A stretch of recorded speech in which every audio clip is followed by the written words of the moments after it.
fiction, science fiction, horror, fantasy, crime, LGBT, thriller. You have now entered the House of Mystery with your hosts, Eric Shapiro, David North Martino, John Copenhaver, and Al Warren. Heard on KCAA 106.5 FM Los Angeles, 102.3 FM Riverside, and 105.0 AM Palm Springs.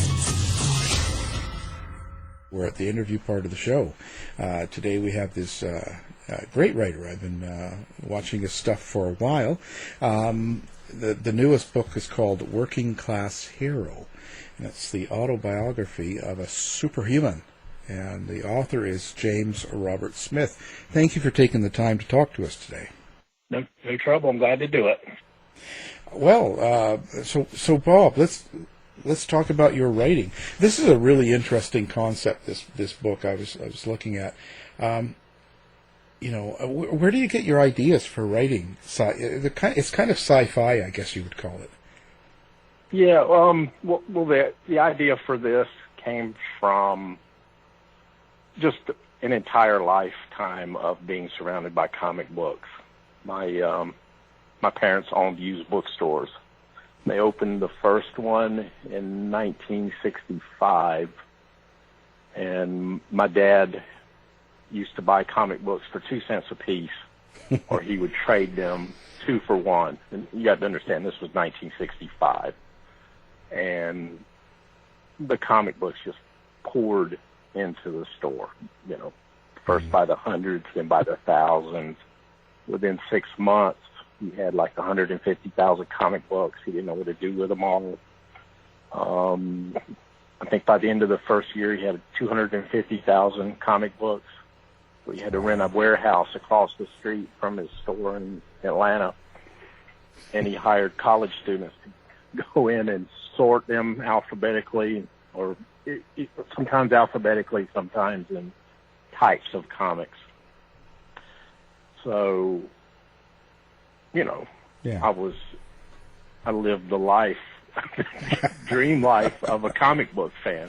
And you have to, in 1965, a comic book from the 1940s wasn't that unusual for my dad to run across. So I got to read, anything and everything you can imagine that most people just dream about getting their hands on.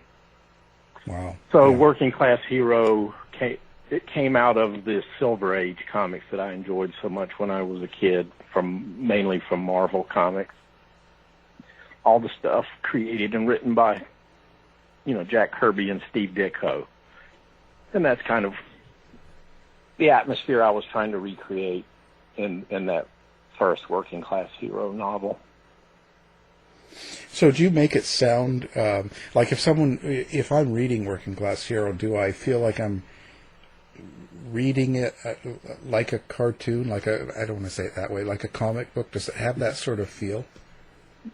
Yeah, that's what I was shooting for. You have your, not really an origin story, because all the heroes in my book have the same origin. It's a virus that they get. As an adult, they're not born with it. You get this virus, and it, transforms you.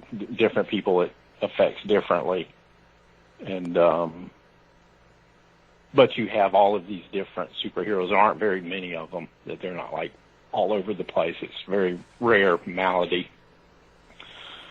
But I tried to get in all of the tropes that you get with Silver Age comic books. So what do your superheroes do? Like what's their what kind of things do you have them able to do? Well, they're everything you can imagine from from that period of comic book superheroes. But when you contract the virus and it affects you and turns you into a superhuman, you're supposed to immediately contact the government. And the minute you do, they come and get you. And you're given, well, you're not given a choice at all. You're under government sanction at that point, and they tell you what you're going to do and how you're going to do it. And they try to collect up the heroes into different groups in different regions of the country. And the people who don't do this, the heroes who don't cooperate, they go underground and essentially become hunted. So they're villains of one type or another, whether intentionally or unintentionally. And so that's where you get the conflict that I set up. But then I added in another conflict in the book where these superhumans show up who aren't or don't seem to be people who were, afflicted by the virus. And they end up being either actually, you never find out, of course, I'm going to leave it open, and but they seem to be gods. So then we have the conflict between the heroes and these people purporting to be gods. Yeah, I see. You say Roman gods. Right, the Roman gods. Yeah. Wow.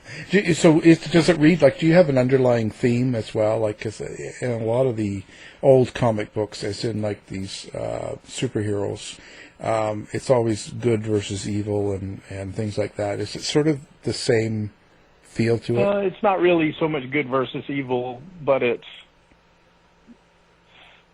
And this will build up as I come out with more novels, because I wrote it as a series, and the next one should be out pretty soon.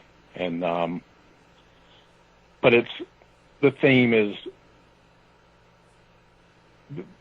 your average person versus authority, which everybody has to deal with. I mean, no matter what you are in life, you have to deal with authority, and that's the tension in the book, and that was the message that I want to carry through the entire series, is how people deal with authority. Because these superheroes in the book, they're powerful. They're scary individuals. But the military is more powerful than they are, and they have to watch what they do, and they have to toe the line just like we do. So that's the theme I was hunting for with the concept of the book, and then going forward with the next one, which I'm hoping will be out in about 2 months. So are you making the, how do I say this now? So do you think, so is authority kind of a scary or bad figure in your Not series? necessarily. It's just, how, especially these people, how do they deal with authority when they're bursting with abilities and powers that most people don't have at their beck and call, but they still have to do what they're told to do, just like we do. But it's not necessarily, it's just harder for them, let's put it that way. If you can pick up a 30-ton bulldozer and toss it across, a football field, how likely are you to do what you're told to do? You're probably going to do it, but it's going to be more difficult, let's say. So that was one of the general ideas that I was trying to wield as I told the story, how these people deal with authority. That should do well, I think, in these times. So now your characters, the actual superheroes, the working class heroes and stuff, how do you develop them, and where do they come from? Are they from people you know, from family, from people you... Well, yeah, they're people I know, and, people I've met, people I've known. I pulled physical attributes and personality attributes from different people, and since I've been a working class person my whole life, I don't have a college education, I don't have any marketable skills of being a writer. I've been a laborer all my life, and So that's another thrust of the book. All of these people generally are from the working class. You know, they're dock workers and truck drivers and ditch diggers and grocery store clerks and waiters and waitresses. And that's where they all came from. So that was, you know, that's another strong aspect of the book that I wanted to accentuate and will going forward. Even the villains are like that, you know. They before they contracted the virus, they're just average Joes. Oh, so in a way, you've put yourself into all of the characters. Oh yeah, absolutely. Yeah. I mean, probably part of the influence of writing these characters was the same thing that was going through whenever you read what influenced Robert E. Howard when he was creating all of the weird characters he created. You know, Conan and Bran McMorn and Cormac McCarthy and, you know, all of his Western characters, his detectives. They're just people that he knew and people like himself. So I think that, you know, that was a big influence on me. I used the same reason for writing as guys, these pulp writer like Robert E. Howard did. So, you know, I have to say, so if you go out to a store, a grocery store, and you run across some rude person or something like that, do you take that character and kill them?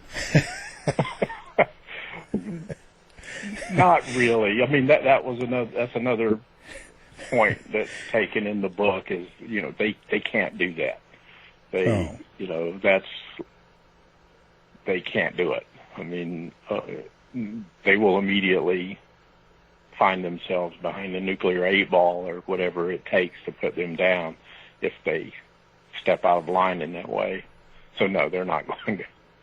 But of course they're not, you know, once that happens to them, they're no longer, you know, they're no longer ditch diggers, they're no longer grocery store cashiers, etc. They from that moment forward, they work for Uncle Sam. Uncle Sam gives them something to do, and pays them handsomely to keep them doing what needs to be done per the government.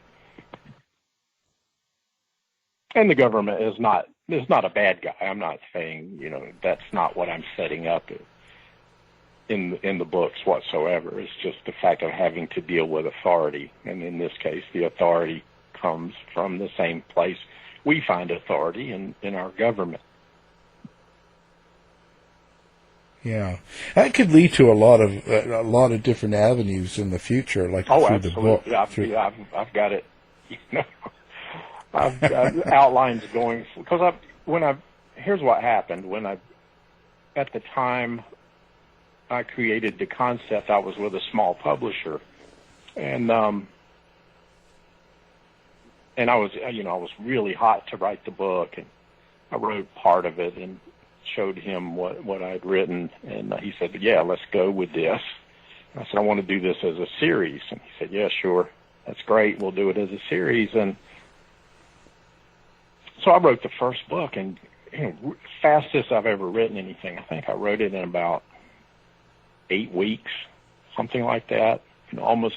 Wow. It's a very pulpish narrative, and I wrote it at a pulp speed. You know, because I used to know some of the old pulp writers, and they could churn out a novel, and, you know, good grief, some of them, well, you know, there's the old story of Lester Dent. He could write a 60,000-word Doc Savage novel between Friday afternoon and Monday morning, but it wasn't that fast. But a lot of I did know several pulp writers, and it wasn't anything for them to write a novel in 4 or 5 weeks. So it was that kind of fever that I wrote that book in, and I got it to the publisher, and he published it, and it did fairly well, but it didn't do well. When I was ready I was already well into the second one. He had changed his mind. He didn't want to do it anymore. So since he had the rights to the first one, I didn't want to shop the second one. Well, basically, I couldn't shop the second one around because no publisher would want the second one without the first one, and he wouldn't give me the rights back. So there it languished. I wasn't going to go to all that effort when he had the rights to the first book and wouldn't return them. And but finally he did, which was several months ago, and I just went ahead and published it myself, which I always swore I would never do that. I'm not into the whole self-publishing thing. It just I was about as anti-self-publishing as a person can be, but got the rights back. I said, I don't want to run into another situation like I just suffered. So went ahead and published it myself, and did much better with me doing it than under a micro publisher imprint. So I'll do the second one myself also, and then the third, and hopefully I'll just keep doing them. So how do you feel about the way the publishing world's changed? Does it sort of, do you think it's a good thing, or do you think self-publishing? Yeah. I still don't like self-publishing. I don't like it personally because I love to write, but I'm not a salesperson. I'm just not a salesperson. Like one time on my blog, I put a picture of DeForest Kelley as Bones, and I titled it, "I'm a writer, not a salesman, damn it." Because and it's true. I'm just not a salesperson. I've never done that really. It doesn't appeal to me. I'm not someone who likes to sit in the middle of the room and scream me. I just don't like doing that. But if I'm going to self-publish, I've got to do it to a certain extent. But it's not something that appeals to me. So I wish I had a good publisher, who would handle all of that. Like, I've been published by some of the larger houses, and they do all that. So that was better for me. But it's hard to do that anymore because the publishing business isn't what it used to be. I caught the tail end of the old model, and it doesn't exist anymore. Not for me anyway. Yeah. Well, I think a lot of writers feel that way. I don't think you're alone. No, I think that's just how it's changing, and a lot of writers are not promoters. Even myself, you can't. It's hard to do the job properly if you're focused on your writing and your life and things like that, right? So, I realize there are some guys out there who are really like. I do know I have a friend who's a writer who's really good at self-promotion, and but I think it just comes naturally to those people, and it's not for me. I just have a hard time handling that aspect of it. Yeah. I can write good copy. But I don't. I find it distasteful to have to go out and be a carnival barker, essentially. so I've avoided it. Yeah. Well, I don't blame you. I agree totally. It's it doesn't feel natural. It seems superficial. Right. And something about it doesn't work. But some people can do it. You're right. Right. Yeah. I mean, there's guys out there who are selling, good God, hundreds of thousands of copies every few months of their books, and they're doing it on the basis of getting out there and squeezing the flesh and shaking hands and talking to people and organizing events, and it's just not something I'm maybe I would be good at it if I put the effort into it, but it doesn't. It makes me feel uncomfortable. But some people are good at it.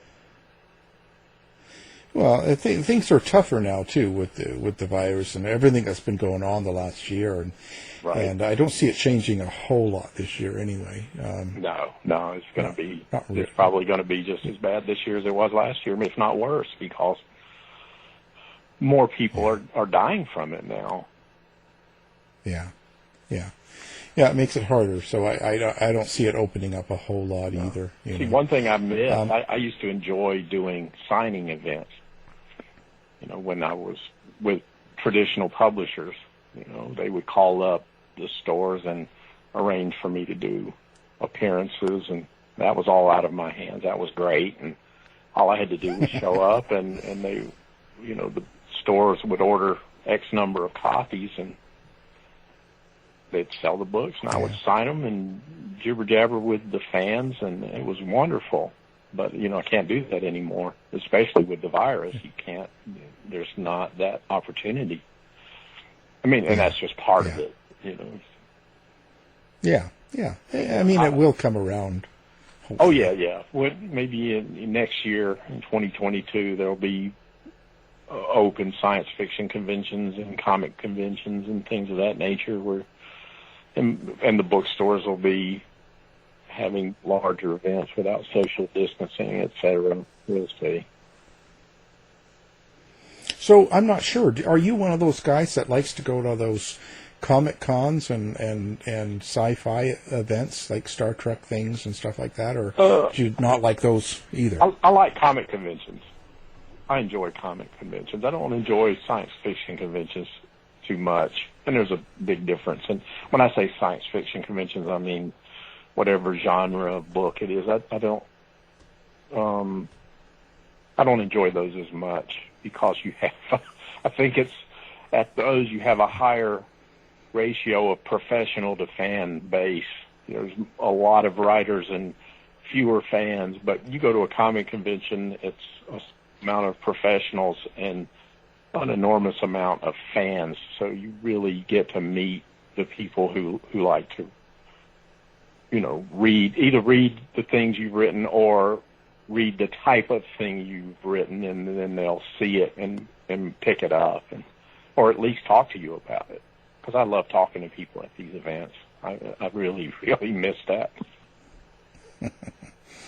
Hopefully it comes back. What's the comic world like now? The comic book world, as compared to how it was in the '60s and '70s, and even right through the '90s. See, the comics. See, I don't know how old you. How old are you? Are you? I'm 60. I'll be 59. Okay, well, you're roughly the same period as I was when we were kids. There were just tremendous types of comic books. Well, first of all, comic books were written for children. They were not written for, emotionally stunted adults. They were written for little kids. And comic books were everywhere. I mean, you go into the drugstore, there were comic books. You go into a grocery store, there were comic books. You go, into a newsstand, there were comic books. There's not even any newsstands anymore for that matter. But they were everywhere, and they were pervasive. They were exceedingly popular. They were relatively inexpensive, even for the time period. They were not expensive. Most parents didn't have a problem with giving a kid a dime or 12 cents or later 15 cents for a comic book. So, but the main thing was there was every kind of comic book you could, think of something, and there was a comic book for it. There were comic books based on movies. There were comic books about horses. There were comic books about dogs. There were comic books about policemen. Superheroes were just a tiny little fraction of what comic books were about. And starting in the 1960s, superheroes took over the comic book marketplace. And it's almost like the publishers just threw up their hands and said, okay, well, we're going to forget all of these other types of comics that made the industry and focus on this one thing that's selling like crazy. So it was almost like a self-fulfilling prophecy to make comic books to the point where when people think of the word comic book, they immediately think of Spider-Man or Fantastic Four or Batman or whatever. That's all they think of now, the superheroes. And they've forgotten that comic books, used to be Casper the Ghost or, Little Dot or Classics Illustrated or Turok Son of Stone. I mean, there were comic books for every kind of kid, every little girl and every little boy. There was comic books that appealed to what they liked, and that's all gone now. It's just, first of all, there's very few comic books done for children. There are very few. So, like I said, it's all done for adults who go into the comic book stores, and you can't find comic books anywhere else. They're not out there. You can't go into the drugstore, and you don't see them propped up next to the checkout counter at the grocery store. There's only one place to go get comics, and let's face it, some of those places are kind of creepy. Yeah. Well, actually, the show House of Mystery I named after a comic. Right. And see, again, a mystery comic. Mystery comic. There were ghost comics. There were horror comics, science fiction comics, spaceship comics. There was everything. Dark Shadows. Dark Shadows had a comic book. I mean, there was no limit. Hot Rod comics. There were comics there was no subject off limits to, comic books for a little kid. If they wanted a comic book about something, they could find it, Yeah. Well, did you like the idea of all these superhero movies and stuff, Marvel making the big screen? Yeah, it's good. I've gotten kind of jaded for them. I don't go see them anymore because they've reached a saturation point for me. Obviously not for the general public because they're still making tons and tons of money. But I don't go see them like I used to. My son and I, that's one thing we always do is go see movies together. And, we both feel like it's just reached a point of saturation. Too much. Yeah, I do like that TV series, The Boys, so I get a kick out of that. That's on Amazon Prime. So I do watch that. Well, it doesn't take long to watch it because it has an 8-episode season. Yeah. In just a few days, you've seen them all, and you have to wait another year for them to come out. But, like the Avengers movies, I've not seen all those and probably won't. I just get bored with it after a while. Yeah. Becomes too much of a formula. Yeah. It's kind of that's how I feel too. I'm take it or leave it. If I see one on the movie channel, I'll watch it, but I'm certainly not looking for them. And, which is too bad. Right. It's too bad when it goes that way. Yeah. And then I used to, I was heavily involved in the retail aspect. I even wrote for the comic industry because that was a lifelong obsession. As soon as I could, I wanted to break into writing comics, and finally got my foot in the door at Marvel. And then the editor that I had there who liked my work left Marvel. So when that happens, you have to start over because your editor is kind of like your champion. And when he left, I had no champion there anymore, and I never could reestablish a connection. And eventually, I continued to write comics, but for smaller companies, and never got to the point I wanted to be at.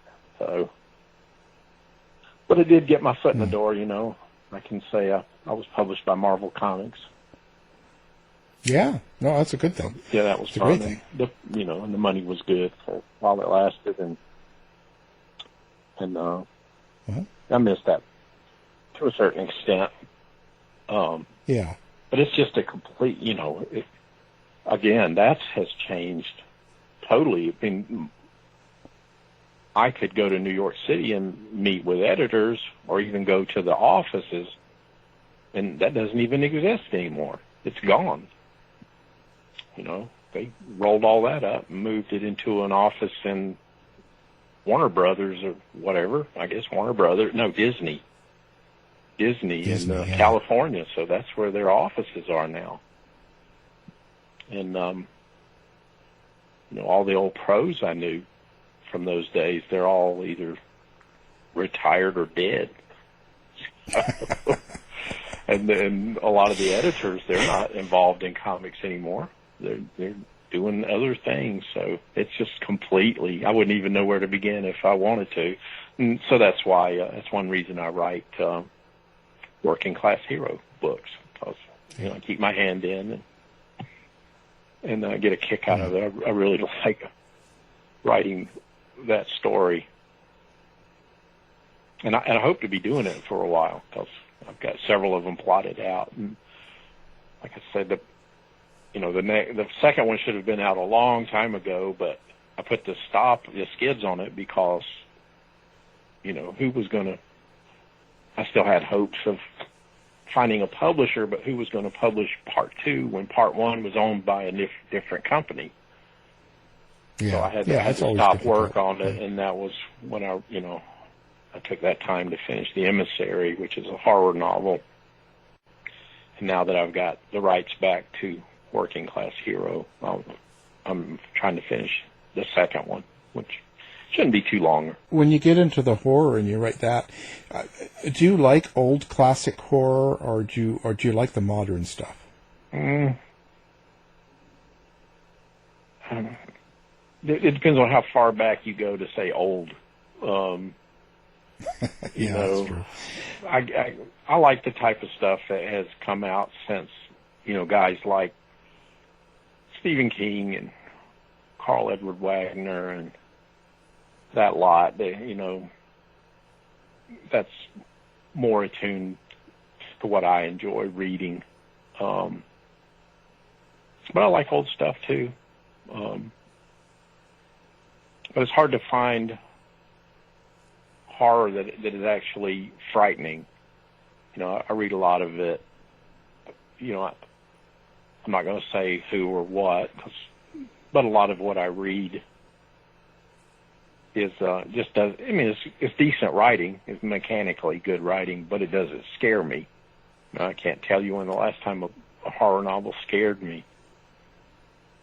So. But do you think that's because I'm probably jaded. Yeah. Well, once you've been through it, like, if you're watching or reading something from the 60s and after you've been through so much, and seen and read so much, I would think that would sort of, so things don't surprise you as much. They don't. Right. But every once in a while, like I read a Fritz Leiber short story not too long ago, and he wrote it, I guess, back in the 50s, and boy, it was scary. It was genuinely unsettling and creepy. So even old stuff can surprise you if you've not run across it. And I had never read that story. I was like, oh gosh, that's pretty darn good story. So you never know what you're going to encounter. More of the mental horror than. That. But to me, a horror story is not complete if you don't feel some kind of physical dread. If it's all, on a mental or spiritual level, it might not be as effective. You have to feel some physical dread, to me, for it to be effective. Right. That makes sense. When we were assembling, Hippocampus Press published a collection of my short stories, A Confederacy of Horrors. And when I was assembling the stories for them to include, I was surprised how many ghost stories I had written. I had never thought about it before, and then I really, I've always found ghosts to be particularly creepy, and so a good ghost story actually, can actually scare me. Monsters generally don't in monster stories, but if there's a supernatural metaphysical aspect to a story. If the author knows how to handle it right, yeah, those are scary. Is it because you have a sense of real with ghosts? Do you have like a spirit sort of thing that you? Well, I have a sense. It gives you actually, fear? it's a sense of the unreal. It's the unreal part that is frightening, because I don't believe in ghosts. I just don't believe in them, which I know is ironic that it would be my favorite type of horror fiction, but it's my disbelief in them that makes a well-written horror story, ghost story, effective, because the writer is making me suspend, my disbelief for a second and thinking of what it would be like if that damn thing was real. And yeah, I guess I never thought of it that way. I always thought it would be something, you're not scared of monsters because, they're just not real. But, right. But ghosts, if you don't think they're real, then it wouldn't scare you. I would think that would have the opposite effect, but that's... Right. Well, wow. It was like my first big novel, first novel that I sold to an actual, a big publishing house was based on the premise of cryptozoology, animals that exist that nobody knows about. And in this case, they were giant predatory birds. And so when I wrote the novel, the first thing I had to do, okay, this is a cool animal to put in a horror novel or a suspense novel. When I was first marketing it, I called it an ecological suspense novel. And when I was pitching it to different publishers, and but I had to come, how can there be an 8-foot tall, predatory, flightless ground bird walking around in Florida and no one has seen it? It's like Bigfoot. How can there be an 8-foot tall ape cruising around in the forests of North America and no one's ever seen one? It's impossible. So you have to come up with reasons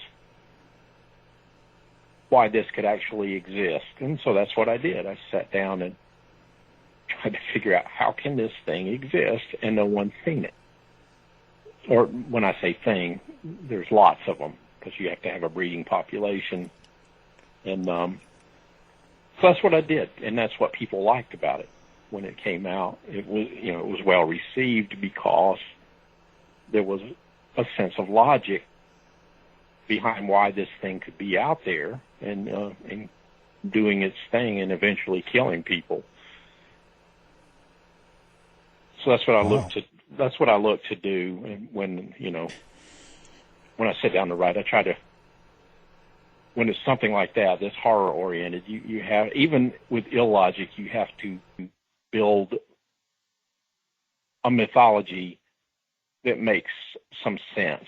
You have to build logic where there's not logic. And that's your book, The Flock, that you're talking about, That's right? The Flock, yeah. That was the one that Warner Brothers optioned.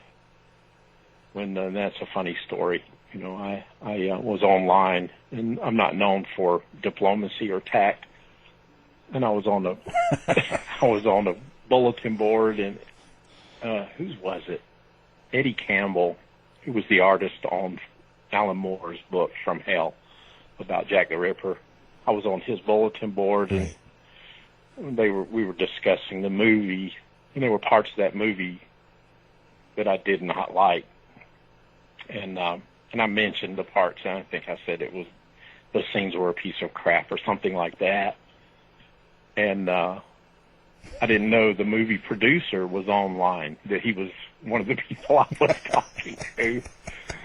So he got angry, that I had disparaged his movie, and I hadn't disparaged the entire movie, just these particular scenes.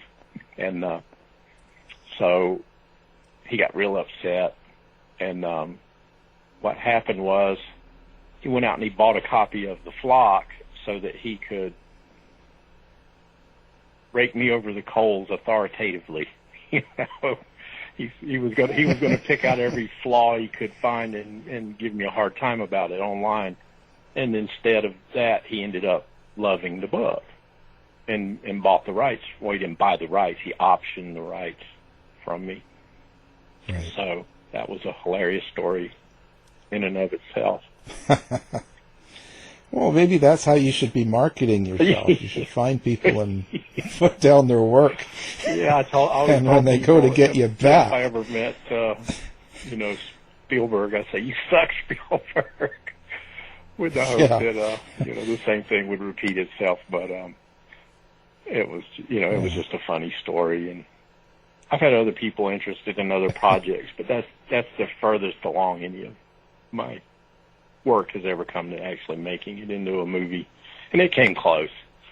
But someone like you, okay, so working class guy, just like all of us really right. here.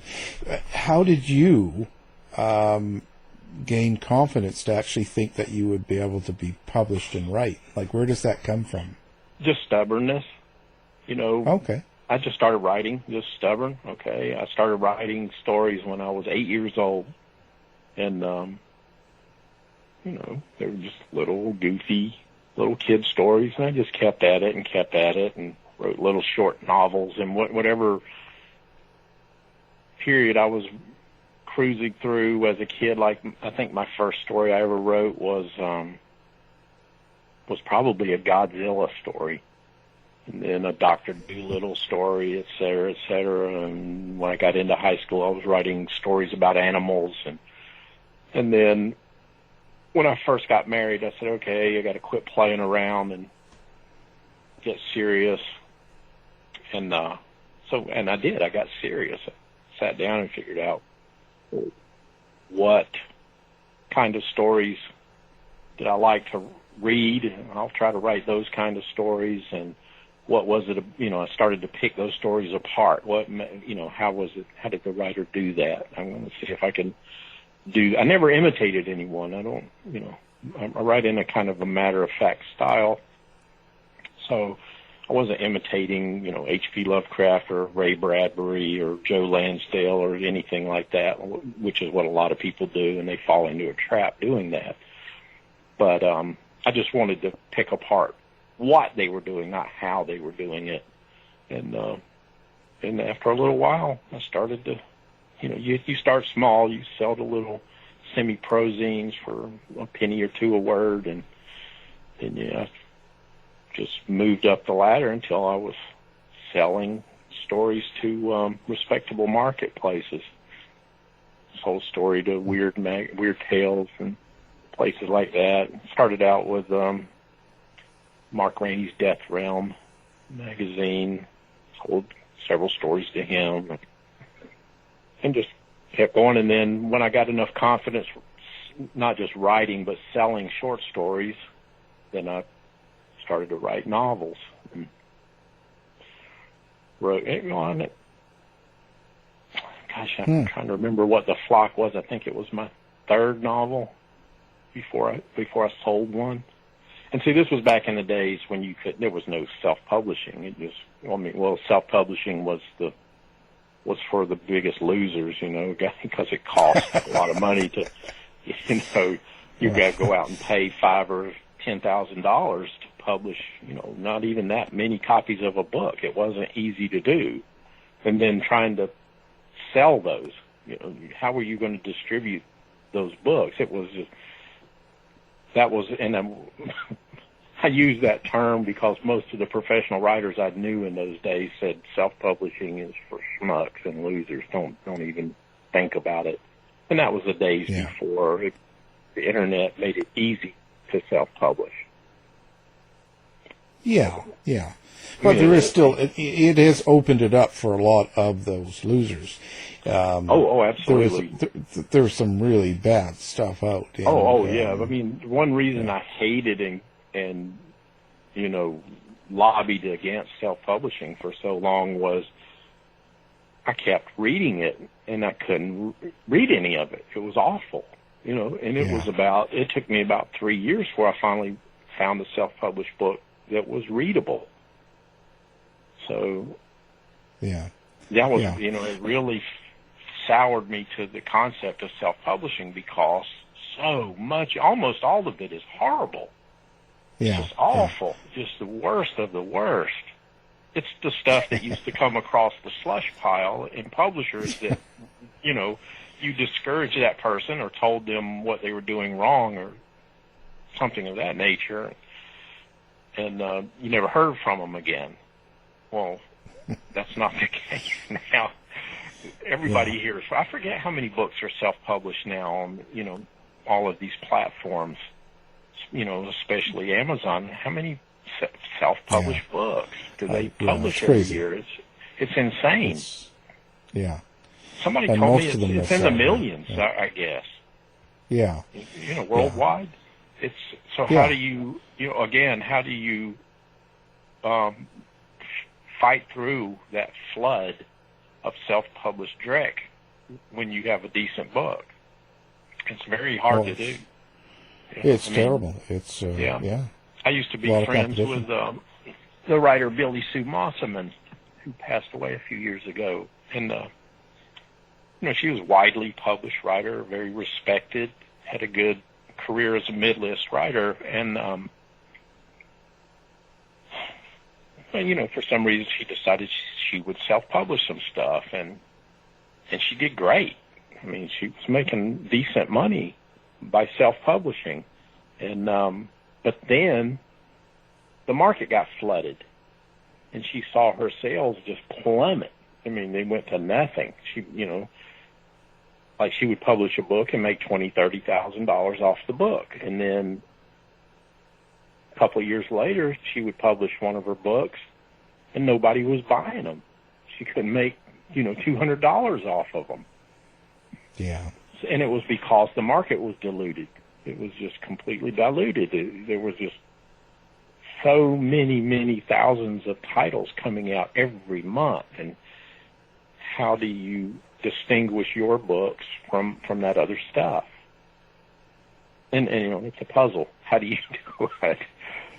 It's tough. I was lucky with Working Class Hero. For some reason, I can sell enough copies to make doing another one, hopefully a profitable proposition, and a third one and a fourth one, because, that was one thing I wanted to do. I wanted it to be like a comic book, a periodical. Comic book came out every month, and I don't want to come out with a book every month. It's, I'm not Lester Dent, but I do want to come out with one or two a year, and I have fun writing them. I just had, I had so much fun writing the first one, and I'm having a blast writing the second one, and I'm going to have a good time writing the third one, which is already plotted. So, that was, I want to be able to do that. So, yeah, I did get lucky with promoting that first book, so hopefully I can do it again. Yeah, do you have a website or a blog or something set up where people can come find you? I did have a James Robert Smith website, but it was just, I wasn't generating any interest that way. It was just like there, and there was no feedback from it. So I do have a blog called Till the Last Hemlock Dies, which covers, all of my interests, photography, backpacking, kayaking, hiking, wildlife photography, writing. So I do that. And, okay. But I don't, we'll I don't have that up. Yeah, Till the Last Hemlock Dies and it's on Blogger. It's on Blogspot. But I don't, because of Facebook, I don't pay as much attention to the blog as I used to, because I can communicate with people on Facebook, really easy. Whereas your blog is hit or miss. I'll check how many hits a day it gets, and I had one blog post, and the hits just went through the ceiling. It was like 15,000 hits. I was like, where the heck did that come from? I couldn't figure it out, because it was just a typical blog post. to me, it was not even a particularly, it was just average to me. I couldn't figure out. It was some movie reviews I'd done. And I'm like, why did that thing hit 15,000 hits? So I read it line by line to see what was there, and I had written a comedy little sentence. And it said, in one of the pieces in the sentence was, Jennifer Connelly naked. Nekkid. And it was just a toss-off joke, but the internet search picked up Jennifer Connelly naked, and 15,000, schlubs linked onto my website thinking they were going to see a naked photograph of Jennifer Connelly. Oh my God! Well, now you know how to do it. That's how you promote the books. Yeah. There you go. You just got to put that in your wording. Yeah, I'll just slap that in there and get 15,000 hits in a day. Yeah, then everybody be coming seeing your book looking for a right. naked woman, and it's not exactly. But at least you get the exposure, right? It's like I should put the first line in bold. Jennifer Connelly naked. That might be a good idea. I might steal that from you. There, I'll get on that. No, it's interesting. Yeah, you don't know what people are going to do, and it's kind of crazy. It's kind of a free for all, really. Just gambling. Certainly, has this coronavirus and all this stuff sort of affected your writing? Do you find that you can't write, or you slows you down, or? I could write, but actually my production has fallen off because, I can't go and see. Normally, I'm very active. I'm very, very active. I'm constantly doing something outside of. I'm